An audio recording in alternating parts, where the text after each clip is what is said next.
Emijah. Hi, thank you. This is such an honor. Hello, everybody. Hello and happy day. Yes. Hello. Yes. Honored to be here with you, Trae, honestly, and to be here with Converge, just being part of the community, seeing the growth. I'm excited. I have nothing but great energy right now. Well, you know what? We can feel the energy, and I'll say that I have my own take on you because I get to experience your approach to community work and your dedication and sincere approach to relationship building and to continuing those relationships through the work. Tell us a bit about why you said I gotta do this run for the 37th district and represent at the state level. Tell us a bit why you said I gotta do this. I say I have to do this because I have the historical context, being born and raised in the 37th, Central District South End, having the experience of the war in our community, the war on drugs. So having that historical context, but also having the current context of the displacement, the gentrification, the different issues that 37th across the state is really impacted by, from climate justice to all the things. So being a mother and being a grandmother in our community, doing legislative advocacy for over 15 years, being in Olympia, advocating, bringing power with our voices, working alongside the community. It's a natural thing to do.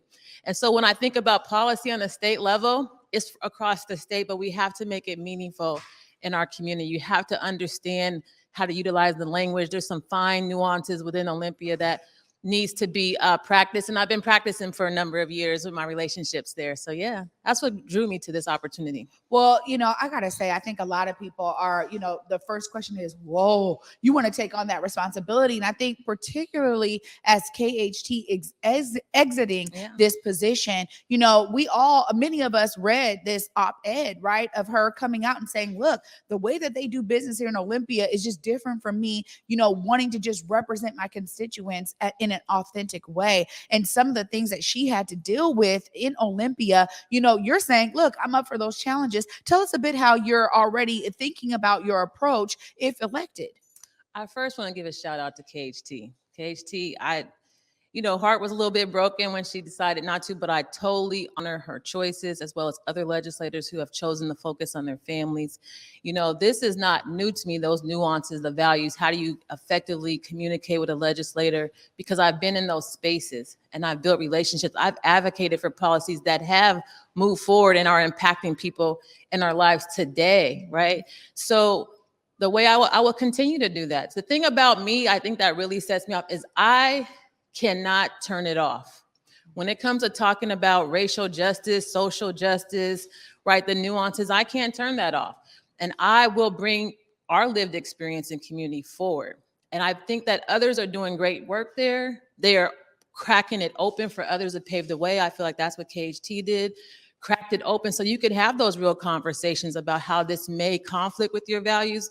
But I'm going to walk with the same integrity I walk in community in those spaces because I already have. Yeah. I'm not a new face in Olympia. And I also feel like, I don't know, wherever you see me, I bring that authenticity and that integrity. So that will remain. Yeah. I think, this is something that's so key, I think, for any race is getting the people who don't know you to understand that you've had that impact, right? Not just locally in the 37th and really beyond, but also at the state level in Olympia. Yes. How do you plan to bring people along into your campaign who don't know who Emijah Smith is, haven't really felt your direct impact in community or again, at the state level? That's a great question. So really the families look different in terms of it's not majority of people of color, even though we're very diverse, and particularly for the Black community, right? We are probably 3 to 4% in the 37. Well, let's not say Skyway, because Skyway is the most populated, densely populated for African Americans. But we connect on our values. The 37th is still a place where families can thrive. And this is about having healthy families and healthy communities. And so I've been engaging with lots of the families in the 37th as PTA president, Seattle Council, PTSA, vice president. So within Seattle Public Schools, I'm a familiar face in those spaces. And there's lots of families in the 37th that I have relationships with.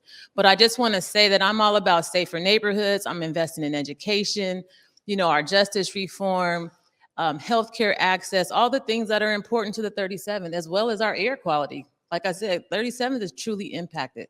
So what am I doing more other than connecting with the values and saying that through our diversity, there's power in that. And we're going to move together as a collective.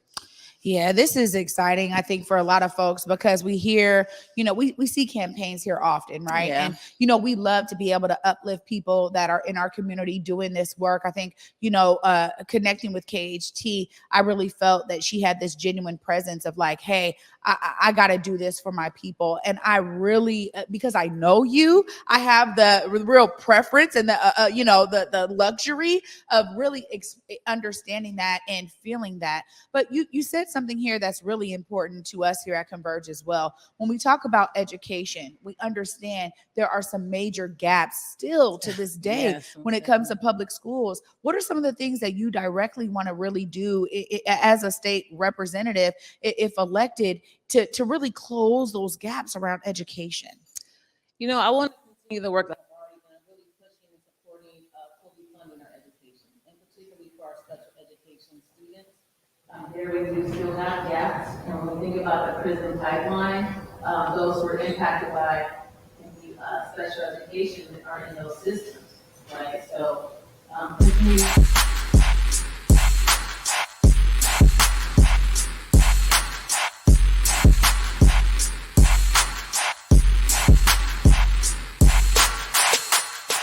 Hello, my name is Ramon Bryant Braxton, and I am the artistic director and conductor for the historic Juneteenth musical that will be presented at the McCaw Music Hall on Sunday, June 19th at 6 p.m.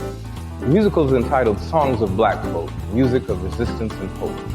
This concert will feature the rich musical traditions that have been birthed from the African American experience, including spirituals, jazz, gospel, R&B, hip-hop, and spoken word.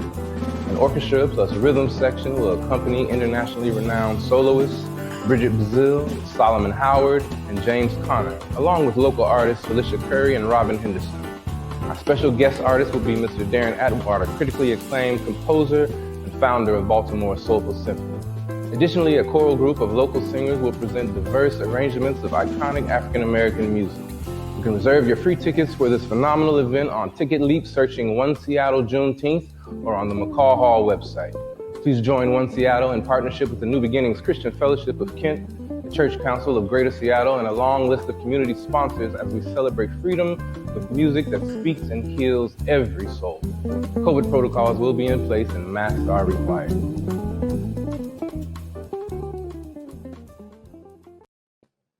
Welcome back, everybody, to The Day with Trae. We had an audio issue, and of course, we want y'all to hear what Emijah is saying. So I'm going to rephrase my question, because you guys know that's live TV. Shout out to our crew over here for making it happen really quickly, because we didn't want y'all over there talking about y'all couldn't hear Emijah. So great job to our crew over there. But really what we were talking about was your approach to closing the gaps in education. And you were describing that there are things you've already done, but you're also bringing the audience up to speed who may not know what you've done. Yeah, so I was sharing, I've been doing education advocacy for a number of years. First and foremost around early learning education, making sure that our youngest have the opportunities of quality education so that they can be prepared for kindergarten.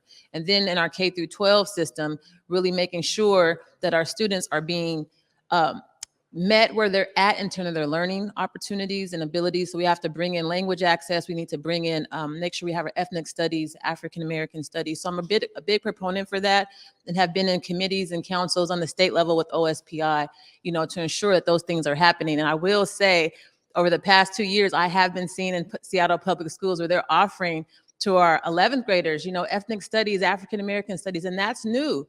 Right. But that did take years of advocacy, and shout out to Representative Jesse Johnson for leading that.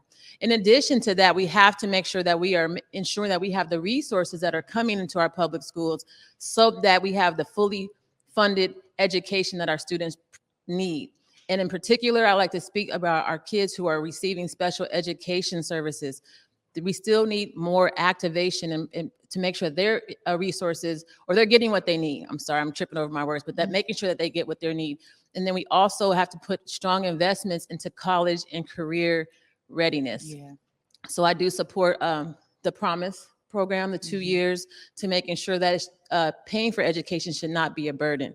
And so I've been talking to our local electeds about that. Like, how are we making sure that our public schools and high school students can receive those services? Yeah, well, clearly your platform is standing on work that you have been involved in for a long time and a number of years. And I think others out there really may have experienced your work in the justice system, right? And just reform. Tell us a bit about some of the history you have there and what you're looking to do as a state representative if elected. Well, I first and foremost want to say that I stand on the shoulders of those who've come before me, right? And so any win that's happened that I've been a part of, it's been part of in collective. That's just how I move. I'm a team player. So I just want to put that out there. But I have been a very vocal voice as a community member to make sure that we are correcting the wrongs that occurred during the war on drugs, those crime bills that are steeped in racism, that over policing, right? Just the lack of resources that were brought to our community, that we're lacking in our community when we need the help the most.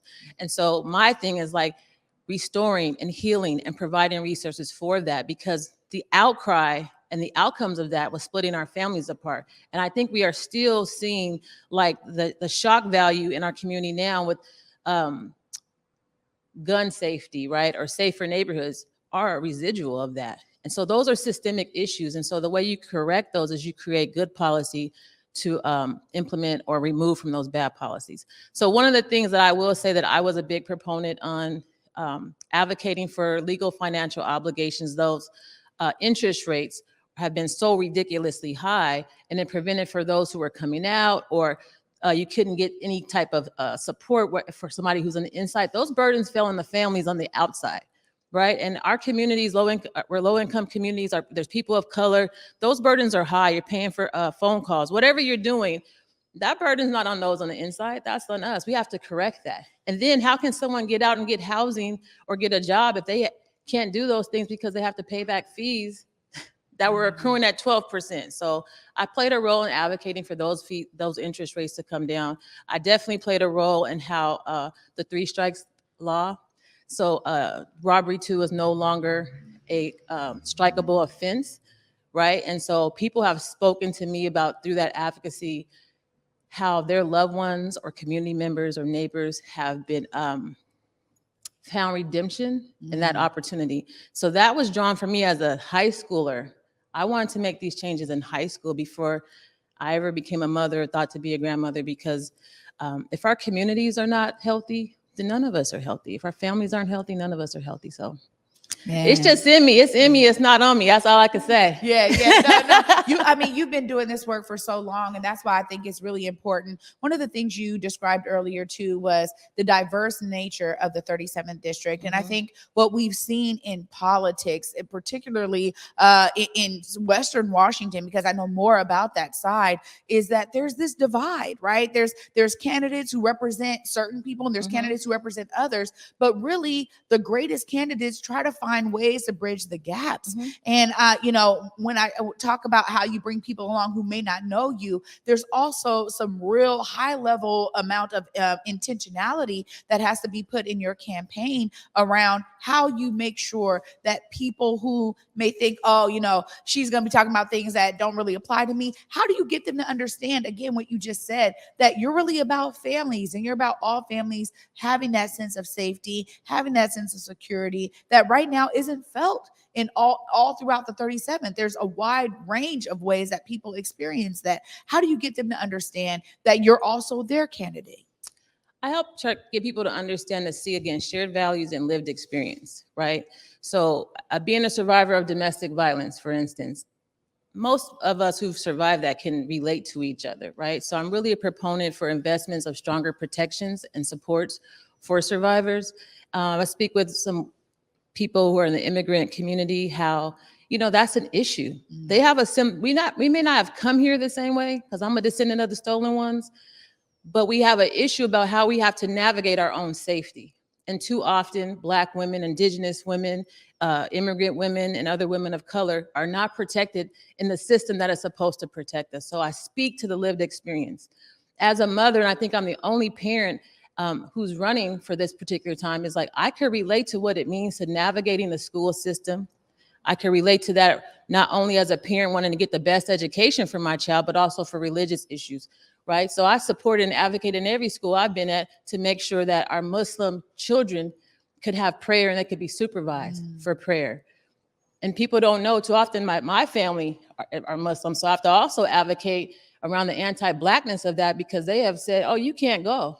You're just playing. It's like, Black folks been participating in Islam for thousands of years. So what are you talking about? So I just try to find lived experience of how we can relate as parents, how we can relate it from safe neighborhoods, and also how I've been effective in making that change.